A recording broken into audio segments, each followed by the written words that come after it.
Hello guys, welcome back to my channel. So we have started chapter number 2 of advanced calculus. So in the last video we have discussed about derivability and we have discussed Darboux theorem. So I have said that I will make a separate video for Darboux mean theorem proof. So यहाँ पे Darboux theorem का हमारे पास proof आता है, एक intermediate mean value theorem है. So यहाँ पे इसकी statement क्या, इसका proof क्या, बिल्कुल ध्यान से समझिएगा. तो Darboux theorem क्या कहती है हमारे पास, अगर कोई फंक्शन डिफाइंड है किसी भी closed interval a to b में is such that f is derivable on a b, वो जो फंक्शन है वो डेरिवेबल है क्लोज्ड इंटरवल में, और मेरे पास f डैश a और f डैश b के कैसे साइन है, अपोजिट साइन है, तो मेरे को एक c मिलेगा which lies between a and b such that f dash c is equal to 0.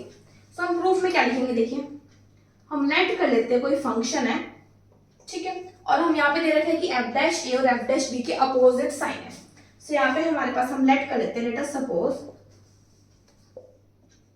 कि f dash a greater than 0 है and f dash b is less than 0. मैंने मान लिया कि f डैश a 0 से बड़ा है और f डैश b जो है वो मेरे पास 0 से छोटा है. So here we can write as f dash a is greater than 0, so there exists delta 1 such that fx is greater than fa whenever your x belongs to a plus delta 1. Similarly, as f dash b is less than 0, so there exists delta 2 such that fx is greater than fb whenever x belongs to b minus delta 2b. अब ये मैंने चीज कैसे लिखी, ध्यान से समझिए. Suppose मेरे पास ये इंटरवल है a और यहाँ पे है मेरे पास b, तो a और b के बीच में हमारे पास f डैश a 0 से बड़ा है, मतलब f dash a is increasing. ये क्या है, मेरे पास एक इंक्रीजिंग फंक्शन है. तो देखिए हमें इस इंटरवल की बात करनी है, हमें इस ना इंटरवल से बाहर जाना. तो यहाँ पे सपोज ये देखो, अगर हम लेफ्ट साइड जाए तो आ जाएगा a माइनस डेल्टा 1 और यहाँ पे आ जाएगा a plus delta 1. Similarly b के लेफ्ट हैंड साइड आ जाएगा b माइनस डेल्टा 2 और राइट साइड आ जाएगा b प्लस डेल्टा 2.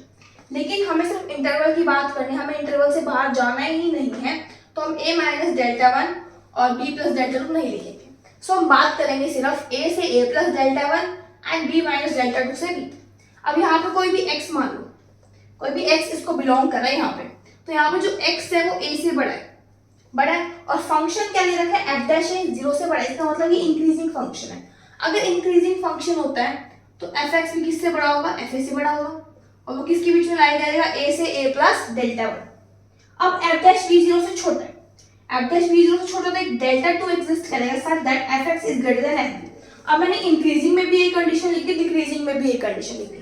अगर आप इंटरवल ले रहे हो इंक्रीजिंग, तो आप फंक्शन के अंदर लिखोगे, सपोज यहाँ पे x और यहाँ पे b है, तो अगर आप इंक्रीजिंग फंक्शन ले रहे हो, सपोज आप ले रहे हो यहाँ पे b ग्रेटर देन x, तो यहाँ पे क्या आ जाएगा, f of b less then f of x. ठीक है. अगर आप इंटरवल डिक्रीजिंग ले रहे हो तो ये उल्टा हो जाएगा, क्या हो जाएगा, ये उल्टा हो जाएगा यहाँ पे. तो सिमिलरली इस केस में हम क्या ले रहे हैं, हम यहाँ पे फंक्शन डिक्रीजिंग ले रहे हैं. अगर इंक्रीजिंग होता तो मैं राइट साइड वाला लेती, लेकिन मैं डिक्रीजिंग ले रही हूँ. अगर मैं डिक्रीजिंग ले रही हूँ तो मेरे पास ये वाली कंडीशन होल्ड होगी, मतलब जो भी चीज है यहाँ पे fx बड़ा था ना, यहाँ पे fx छोटा हो जाएगा. अब जैसे अगर मैं बात करूँ यहाँ पे इंक्रीजिंग की, अगर यहाँ पे x, यहाँ पे जो x है जो इसके बीच में लाई कर रहा है वो लेस देन है b, x यहाँ पे लाई कर रहा है और b आ गया, तो यहाँ पे x छोटा है b से और फंक्शन ये डिक्रीजिंग है, ये डिक्रीजिंग फंक्शन है, तो f ऑफ x जो है वो बड़ा होगा f ऑफ b से. मतलब जो भी कंडीशन है इससे अपोजिट होगा, क्योंकि मैंने यहाँ पे इंटरवल को डिक्रीजिंग लिया, फंक्शन को इंक्रीजिंग. अगर मैं इंटरवल को इंक्रीजिंग लेती तो फंक्शन में क्या आ जाता है, डिक्रीजिंग आ जाता है. बात ध्यान से समझना, ये इंक्रीजिंग फंक्शन है या डिक्रीजिंग. मैंने यहाँ सेम क्यों लिखा, क्योंकि यहाँ पे मैंने इंक्रीजिंग फंक्शन लिया था, तो इंक्रीजिंग फंक्शन में इंटरवल मैंने इंक्रीजिंग लिया, तो fx is greater than fa. लेकिन इस केस में मैंने क्या किया, इस केस में मैंने डिक्रीजिंग इंटरवल लिया और मैंने यहाँ पे फंक्शन को क्या कर दिया, ग्रेटर देन दिखा दिया. अगर मैं यहाँ पे इंक्रीजिंग इंटरवल लेती तो मैं डायरेक्ट लिखती कि fx is less than fb, लेकिन मैंने ऐसा नहीं किया. सो आपको यहाँ पे सेकंड कंडीशन दे रखी है फंक्शन इज डेरिवेबल, और हम सिर्फ यहाँ पे a से a प्लस डेल्टा वन की बात करेंगे क्योंकि हमें सिर्फ a से b के बीच में मतलब है, उसके साइड में कोई एलिमेंट से मतलब नहीं है, because we are talking about an closed interval a to b. Similarly here we will take b minus delta to say b. Now as function is derivable, अब फंक्शन डेरिवेबल होता है, this implies function is also continuous. Derivability क्या imply करती है? Continuity. और जो function continuous होता है वो बाउंडेड भी होता है. अब continuous function is a bounded function. अगर बाउंडेड है वो तो उसका अपर बाउंड भी होगा, so it has upper bound and lower bound. तो इसका मेरे पास अपर बाउंड भी होगा और लोअर बाउंड भी एग्जिस्ट करेगा. सपोज मैं लेट कर देती हूं C और D जो मेरे पास इस इंटरवल में बिलोंग करें A to B, closed interval A to B. मैंने C ले लिया upper bound, least upper bound, और मैंने D ले लिया यहाँ पे लीस्ट अपर बाउंड. सो यहाँ पे मैंने लेट कर दिया कि C जो है वो सुपरनम है, D जो है वो इन्फरनम है. सुपरनम मतलब greatest upper bound, sorry least upper bound, and infer मतलब greatest lower bound. Least upper bound बोल रहे हैं, ग्रेटेस्ट लोअर बाउंड बोल रहे हैं. ठीक है, अब यहाँ पे देखिए दोनों कंडीशन का यूज आएगा मेरे पास, और ये दोनों फर्स्ट और सेकंड कंडीशन थी, इनका भी यूज आएगा, तो मैंने सेट लास्ट में यहाँ पे स्पेसिफाई कर दिया. अब हम यहाँ पे लेके चलते हैं, this is the u and this is n.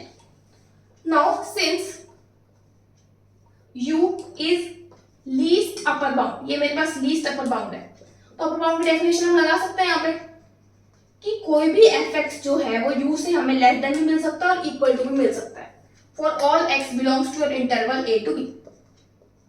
Now जो c है हमारे पास, हम प्रूव करना है कि वो इन दोनों के बीच में लाई करेगा, a to b के बीच में. सो क्लेम कर लेते हैं हम, मींस लेट कर लेते हैं हम कि c जो है वो a के इक्वल है and c equal to b. Basically हमें प्रूव क्या करना है, c ना तो a के इक्वल है ना ही b के इक्वल है. So we have to claim that c is not equal to a and c is not equal to b. So let c is equal to a. c a के equal है, so from here we can write f of c is equal to f of a. और f of c की value किसके equal है मेरे पास? u के equal, which is equal to u. अब देखिए इस कंडीशन में u की वैल्यू मेरे पास आ चुकी है f of a. So from here we can write f of x less than equal to f of a. लिख सकते हैं. लेकिन हमारी कंडीशन क्या है? कंडीशन नंबर 1, fx तो बड़ा होना चाहिए f of a से, लेकिन यहाँ पे fx छोटा आ रहा है. So this is the contradiction. Let it be equation number 1. This is contradiction to equation number 1. क्योंकि वहां पे क्या बोल रहे हैं कि fx बड़ा होना चाहिए f से. now हम लेट कर लेते हैं कि c इक्वल हो जाए b के. so f of c is equal to f of b, ठीक है, which is equal to f of c किसके इक्वल है? u के इक्वल है. अब f of b की वैल्यू u आ चुकी है, तो हम यहाँ पे u की जगह f of b पुट करते हैं. so आ जाएगा f of x less than equal to f of b. लेकिन यहाँ पे according to the second condition f of x जो है वो बड़ा होना चाहिए f of b से, लेकिन यहाँ पे f of x छोटा आ रहा है b से. Again this is contradiction to equation number 2.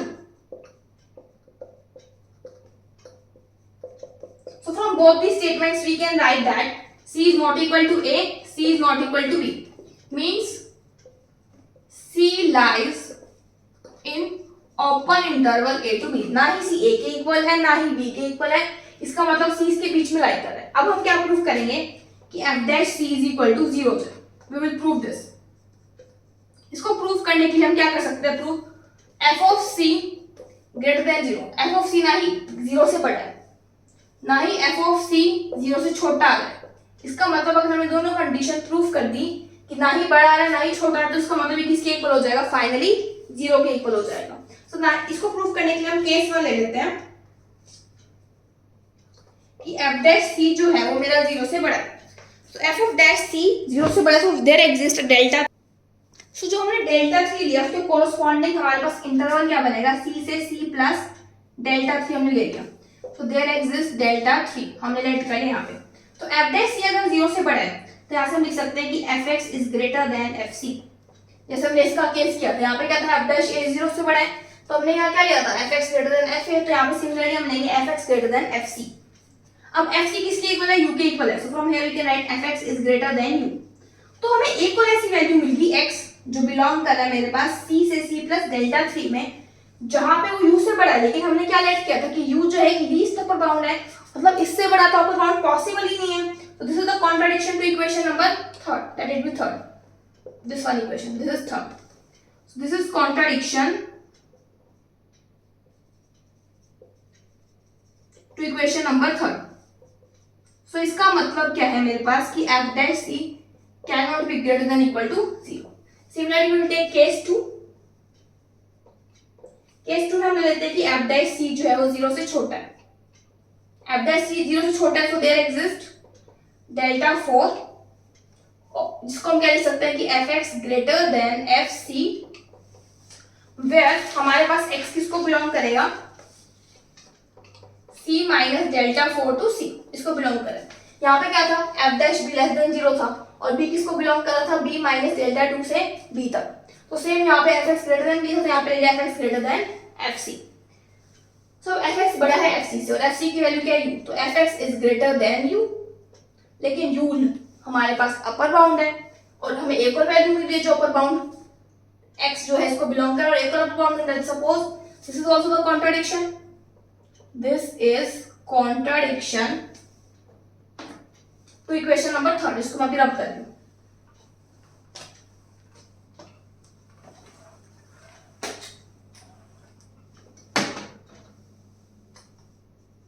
This is contradiction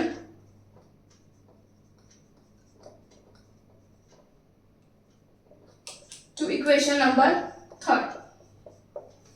So hence यहाँ से हम क्या लिख सकते हैं कि f dash c is not greater than 0, 0 से छोटा नहीं है। So from both these, ना ही ये बड़ा है 0 से, ना ही ये छोटा है, from equation number 4th and 5th नाम दे दो इसको। So from equation number 4th and 5th हमें क्या मिल जाता है कि f dash c जो है वो 0 के इक्वल आ चुका है, क्योंकि यहाँ से आ रहा है कि ग्रेटर देन भी नहीं, यहाँ से आ रहा है लेस देन भी नहीं, तो therefore it is equal। मैंने आपको बताया था कि अगर हम ऐसी कंडीशन प्रूव कर दें तो f dash c 0 के इक्वल हो जाएगा। सो ये था डार्बॉक्स मीन वैल्यू थ्योरम का proof. In the next lecture we will discuss Rolle's theorem. Till then thank you.